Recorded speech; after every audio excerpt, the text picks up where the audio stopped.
Olá, minha gente! Muito bom dia, boa tarde ou boa noite, dependendo da hora em que vocês estejam me assistindo nessa terça-feira. Deus abençoe, inclusive, a semana toda de vocês. Hoje estaremos lendo o capítulo 38 do livro de Gênesis, capítulo 5 do livro de Jó e os capítulos 9 do livro de Marcos e de Romanos. Então já vai abrindo sua Bíblia aí no livro de Gênesis, deixando marcadinho no capítulo 38. E vamos agora ouvir a história de Judá e Tamar.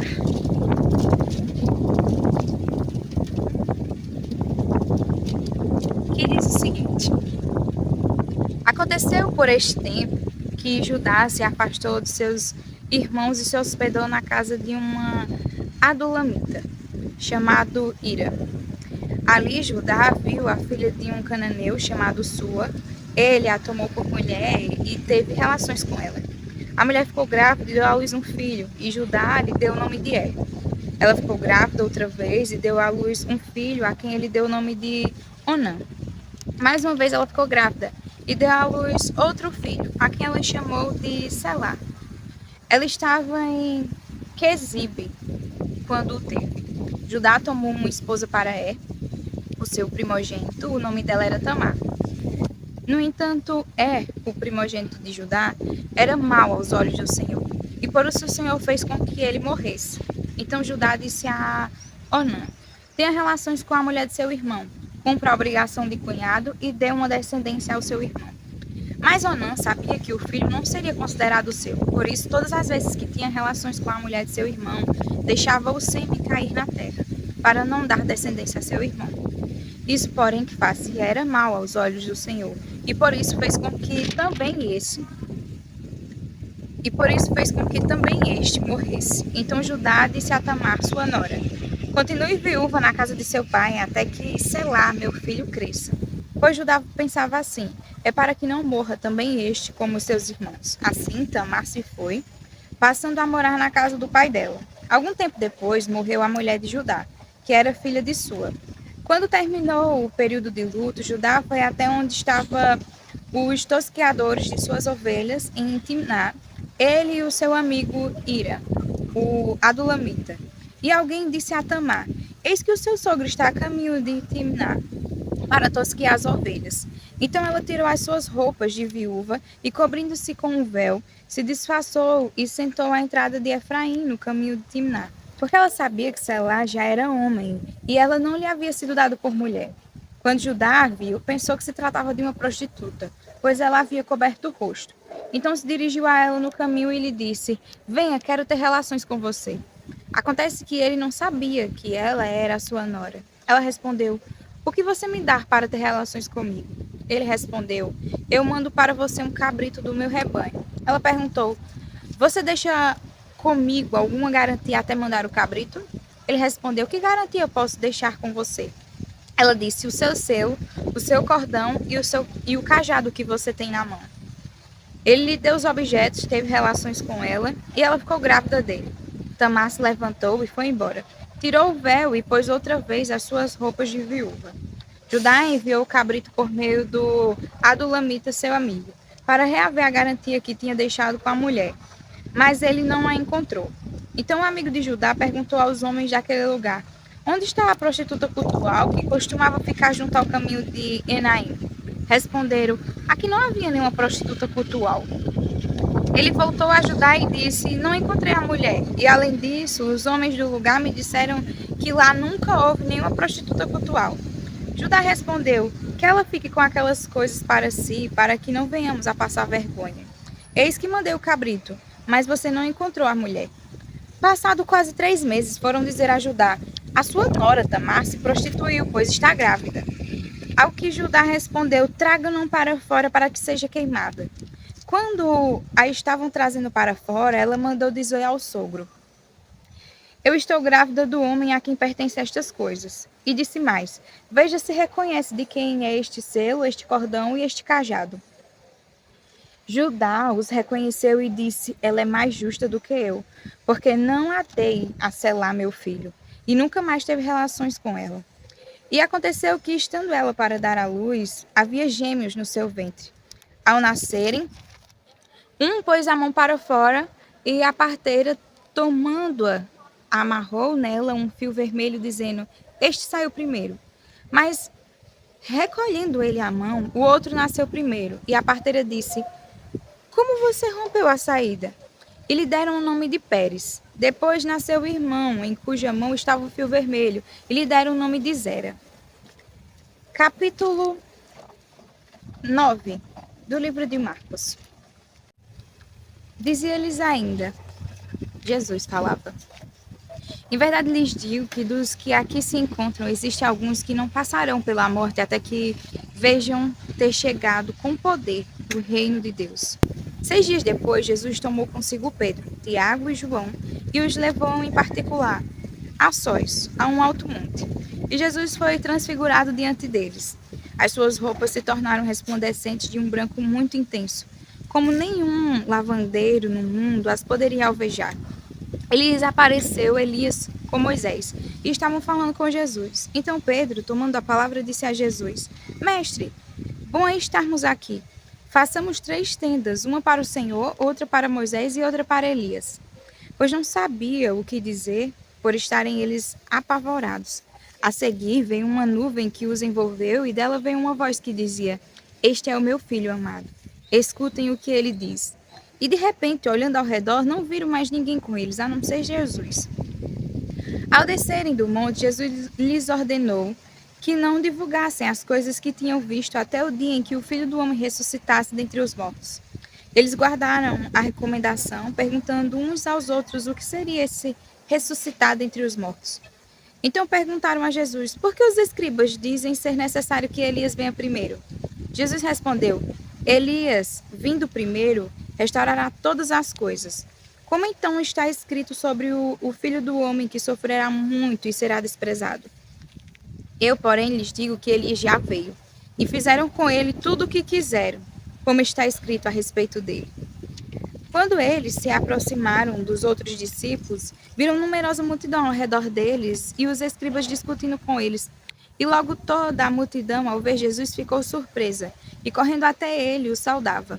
Então Jesus perguntou: O que é que vocês estão discutindo com eles? E um do meio da multidão respondeu: Mestre, eu trouxe até o Senhor meu filho, que está possuído de um espírito mudo. E este, sempre que se apossa dele, lança-o por terra. E ele espuma, range os dentes e vai definhando. Pedi aos seus discípulos que o expulsassem, mas eles não o puderam. Então Jesus exclamou: Ó geração incrédula, até quando estarei com vocês? Até quando terei de suportá-los? Tragam o menino aqui. E eles o trouxeram. Quando ele viu Jesus, o espírito imediatamente agitou o menino com violência e, caindo ele por terra, envolvia-se espumando. Jesus perguntou ao pai do menino: Há quanto tempo isso está acontecendo com ele? O pai respondeu: Desde a infância. E muitas vezes o tem lançado no fogo e na água para o matar. Mas se o Senhor puder fazer alguma coisa, tenha compaixão de nós e ajude-nos. Ao que Jesus respondeu: Se o Senhor pode, tudo é possível ao que crê. Imediatamente o pai do menino exclamou: Eu creio, ajude-me na minha falta de fé. Vendo Jesus que muita gente estava se reunindo, repreendeu o espírito imundo, dizendo-lhe: Espírito mudo e surdo, eu ordeno a você, saia deste menino e nunca mais entre nele. E ele, gritando e agitando-o muito, saiu, deixando-o como se estivesse morto, a ponto de muitos dizerem: Morreu. Mas Jesus, tomando-o pela mão, o ergueu, e ele se levantou. Quando Jesus entrou em casa, os seus discípulos lhe perguntaram em particular: Por que nós não podemos expulsá-lo? Jesus respondeu: Esse tipo de espírito só pode ser expulso por meio de oração. E tendo saído dali, passaram pela Galileia. E Jesus não queria que ninguém o soubesse, porque ensinava os seus discípulos e lhes dizia: O Filho do Homem será entregue nas mãos dos homens, e estes o matarão, mas 3 dias depois da sua morte ressuscitará. Eles, porém, não compreendiam isto e tinham medo de perguntar. Chegaram então a Cafarnaum. Estando em casa, Jesus perguntou aos discípulos: Sobre o que vocês estavam discutindo no caminho? Mas eles se calaram, porque no caminho vinham discutindo entre si sobre quem era o maior. E Jesus, assentando-se, chamou os 12 e lhes disse: Se alguém quer ser o primeiro, será o último e servo de todos. Trazendo uma criança, colocou-a no meio deles e, tomando-a nos braços, disse-lhes: Quem receber uma criança, tal como esta, em meu nome, recebe a mim, e quem recebe a mim, não é a mim que recebe, mas aquele que me enviou. João disse a Jesus: Mestre, vimos um homem que expulsava demônios em seu nome, mas nós o proibimos de fazer isso porque não nos seguia. Mas Jesus respondeu: Não o proíba, porque não há ninguém que faça milagre em meu nome e logo a seguir possa falar mal de mim. Pois aquele que lhes der de beber um copo de água em meu nome, porque vocês são de Cristo, em verdade lhes digo que de modo nenhum perderá a sua recompensa. E se alguém fizer tropeçar um destes pequeninos que crê em mim, seria melhor para esse que uma grande pedra de moinho fosse pendurada ao seu pescoço e fosse jogado no mar. E se a sua mão leva você a tropeçar, corte-a, pois é melhor você entrar aleijado na vida do que, tendo as duas mãos, ir para o inferno, para o fogo que nunca se apaga, onde não lhes morre o verme, nem o fogo se apaga. E se o seu pé leva você a tropeçar, corte-o, pois é melhor você entrar na vida aleijado do que, tendo os dois pés, ser lançado no inferno, onde não lhes morre o verme, nem o fogo se apaga. E se um dos seus olhos leva você a tropeçar, arranque-o, pois é melhor você entrar no reino de Deus com um olho só, do que tendo os dois ser lançado no inferno, onde não lhes morre o verme, nem o fogo se apaga. Porque cada um será salgado com fogo. O sal é bom, mas se o sal vier a se tornar insípido, como lhe restaurar o sabor? Tenham sal em vocês mesmos e paz uns aos outros. Capítulo 5 do livro de Jó, que diz o seguinte: Grite agora para ver se há quem responda. E para qual dos santos anjos você se voltará? Porque a ira mata o insensato e a inveja destrói o tolo. Eu mesmo vi o insensato lançar raízes, mas logo declarei maldita a sua habitação. Os filhos dele estão longe do socorro. São espezinhados nos tribunais, e não há quem os livre. A sua colheita, o faminto a devora, arrebentando até o que se encontra no meio dos espinhos, e o sedento suga os seus bens. Porque a aflição não vem do pó, e o sofrimento não brota do chão. Mas o ser humano nasce para o sofrimento, como as faíscas das brasas voam para cima. Quanto a mim, eu buscaria a Deus, e a Ele entregaria a minha causa. Deus faz coisas grandes e insondáveis, maravilhas que não se podem enumerar. Faz chover sobre a terra e envia águas sobre os campos. Põe os abatidos num lugar alto e conduz os enlutados em um lugar seguro. Deus frustra os planos dos astutos para que não possam realizar os seus projetos. Ele apanha os sábios na própria astúcia deles, e o conselho dos que tramam não chegam a vingar. De dia eles encontram as trevas, e ao meio-dia andam tateando como se fosse noite. Porém, Deus salva da espada que lhes sai da boca, salva os necessitados das mãos dos poderosos. Assim, há esperança para os pobres, e a iniquidade tapa a sua própria boca. Bem-aventurado é aquele a quem Deus disciplina. Portanto, não despreze a disciplina do Todo-Poderoso, porque ele faz a ferida e ele mesmo a faz sarar. Ele fere e as suas mãos cura. De 6 angústias ele o livrará, e na 7ª o mal não tocará em você. Na fome ele livrará você da morte, na guerra do poder da espada. Você estará abrigado do açoite da língua, e quando vier a destruição não ficará com medo. Da destruição e da fome você dará risada, e dos animais da terra não terá medo. Porque com as pedras do campo você fará aliança, e os animais selvagens viverão em paz com você. Saberá que a sua tenda está em paz, percorrerá as suas posses, e não achará falta de nada. Saberá que a sua descendência se multiplicará e que a sua posteridade será como a erva da terra. Em robusta velhice você descerá à sepultura, como se recolhe o feixe de trigo no tempo certo. Veja bem, isto é o que investigamos, e assim é. Ouça e medite nisso para o seu bem. Capítulo 9 do livro de Romanos. Digo a verdade em Cristo, não minto. E a minha consciência confirma isso por meio do Espírito Santo. Sinto grande tristeza e tenho incessante dor no coração, porque eu mesmo desejaria ser amaldiçoado, separado de Cristo, por amor de meus irmãos, meus compatriotas segundo a carne. São israelitas. A eles pertence a adoção, assim como a glória, a aliança, a promulgação da lei, o culto e as promessas. Deles são os patriarcas e também deles descende o Cristo, segundo a carne, o qual é sobre todos. Deus bendito para sempre. Amém. E não pensemos que a palavra de Deus falhou, porque nem todos os de Israel são de fato israelitas. Nem por serem descendentes de Abraão são todos filhos. Pelo contrário, por meio de Isaac será chamada a sua descendência, isto é, não são os filhos da carne que são os filhos de Deus, mas os filhos da promessa é que são contados como descendência. Porque a palavra da promessa é esta: por esse tempo voltarei e Sara terá um filho. E isto não aconteceu somente com ela, mas também com Rebeca, ao conceber de um só, de Isaac, nosso pai. E os gêmeos ainda não eram nascidos, nem tinham feito o bem ou o mal, para que o próprio Deus, quanto à eleição, prevalecesse não por obras, mas por aquele que chama. Quando foi dito a Rebeca, o mais velho será servo do mais moço, como está escrito: amei Jacó, porém desprezei Esaú. Que diremos então? Que Deus é injusto?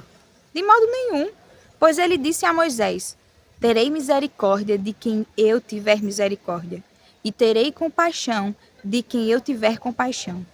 Assim, pois, isto não depende de quem quer ou de quem corre, mas de Deus, que tem misericórdia.